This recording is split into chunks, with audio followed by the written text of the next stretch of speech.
I'm Luck, and I keep VTuber security and privacy serious. What happened with SiriBot freaked people out, and honestly, it should have, because the moment a developer can pop into a live space through a bot, speak through it, and make people wonder whether the account was hacked, whether someone authorized had access, whether the tools they trusted was doing more than they thought, you hit the nerve at the center of its entire conversation. Trust. That is the real product, not the bot. Not the software, not the feature list. Trust. Now, to be fair, in the situation people were discussing, there was an apology. The developer said it was them, said the bot was not hacked, said they did not intend to make anyone uncomfortable, and said they would be more mindful going forward. Intent matters. Clarification matters. Apologies matter. But here is the part VTubers need to understand. Even when there is an apology, the fear is still real. Because what scared people was not just one awkward moment. It was that moment revealed. It revealed that people often do not fully understand how much power the tools in their stack actually have. And if that level of access makes you uncomfortable, then I need to tell you something that is going to ruin your day. Google and Microsoft are doing far more listening, far more observing, far more collecting, and far more profiling than one community bot ever could. That is the real story. Because if SiriBot made people stop and say, wait, how much access does this thing have? Then good. You should ask that question about every piece of software you use. Your browser, your operating system, your email, your cloud storage, your analytics, your phone, your keyboard suggestions, your smart assistant, your ad profile, your search history, your location history, your voice samples, your crash reports, your diagnostics, your so-called personalized experience. Everybody panics when the puppet visibly moves. Nobody panics when the walls are full of microphones. And that is the problem. As a VTuber, your life is already built on layers of exposure. You are live, you are public, you are searchable. You are clipping yourself into permanence every single time you hit start streaming. That already creates risk. Now add the modern software ecosystem on top of that. You use Windows. It logs diagnostics, usage patterns, app activity, device information, and all kinds of telemetry most normal people never read and never meaningfully opt out of. Your Google Chrome. It knows what you search, what you click, what sites you visit, what accounts you stay logged into, what videos you watch, what ads you hover over, what language you use, what devices you own, and in many cases, how all of that connects back to one identifying graph. You use Gmail. Now your communication live in a giant searchable behavioral archive. You use Google Docs. Congratulations. Your drafts, your plans, your sponsors' notes, your collab prep, and your private panic documents are sitting in somebody else's ecosystem. You use OneDrive. Your files are not just your files anymore. They are part of a cloud relationship. You use Android.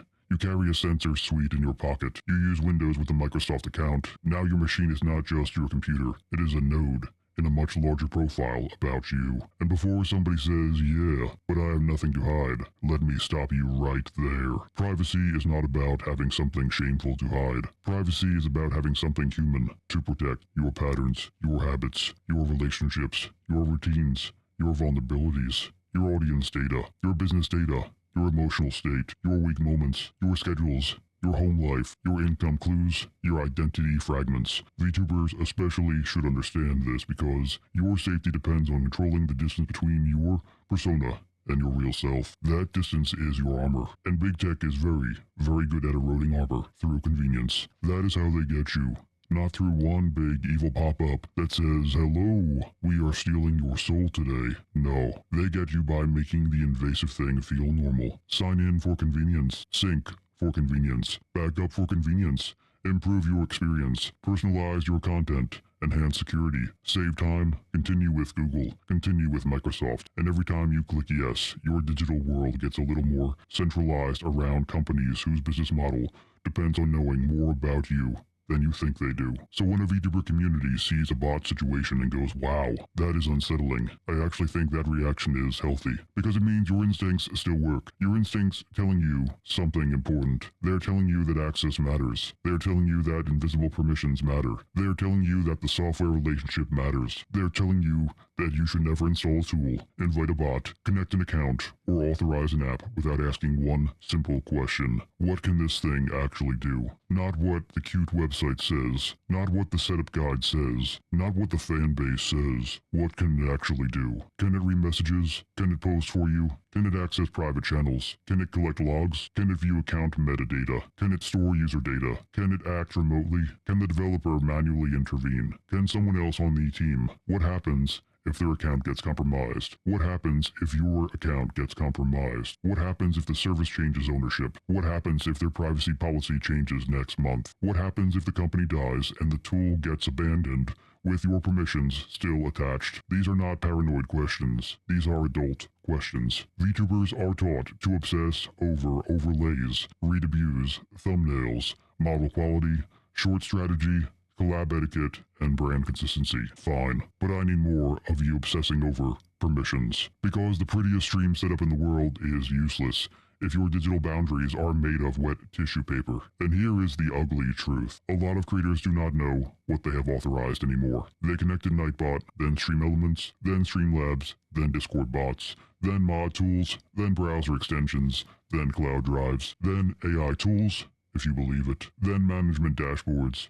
then social media schedulers, then captioning apps, then Clipper tools, then free growth tools, then random plugins they found in a tutorial from 8 months ago. But their channel is basically a haunted house full of keys they forgot they handed out, and they wonder why weird things happen. This is why my position is simple. Do not just ask whether a tool is useful. Ask whether it is worth the trust cost. Because every software tool has a trust cost. Some are worth it, some are not. Some are fine until they are not. Some are fine for normal users, but not for VTubers, because VTubers carry special risks. If you are a VTuber, a faceless creator, a PNG tuber, or anybody trying to keep their real identity protected, your privacy standards should be higher than average, not lower. You should be more skeptical than normal, more annoying than normal. Good. Be annoying. Read the permissions, check the integrations, review connected apps, separate business email from personal email, use a password manager, use unique passwords, turn on two-factor authentication, prefer local tools when possible, reduce what runs in your browser,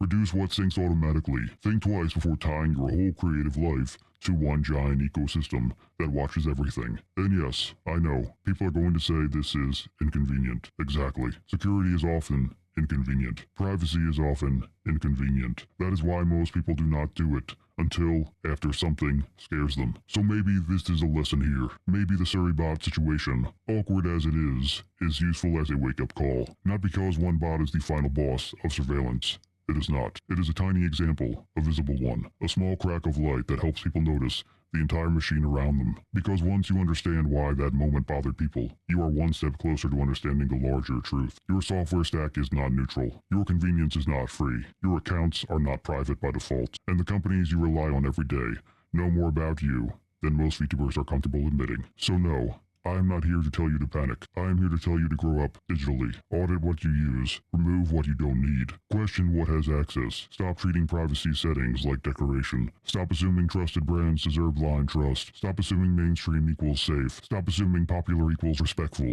Because the scariest surveillance is not the one that jumps out and says hello. The scariest surveillance is the one that has trained you not to notice it. And VTubers, of all people, cannot afford not to notice it. Because if your whole career depends on controlling what the world gets to know about you, then privacy is not a side topic. It is infrastructure. I'm Loche. I keep VTuber security and privacy serious. If one bot situation made the community uncomfortable, good. Now ask yourself how much Google knows. Ask yourself how much Microsoft knows. Ask yourself how many tools are sitting in your setup right now with permissions you have not reviewed in months. That feeling in your stomach? It's not paranoia. That is your instincts trying to save you.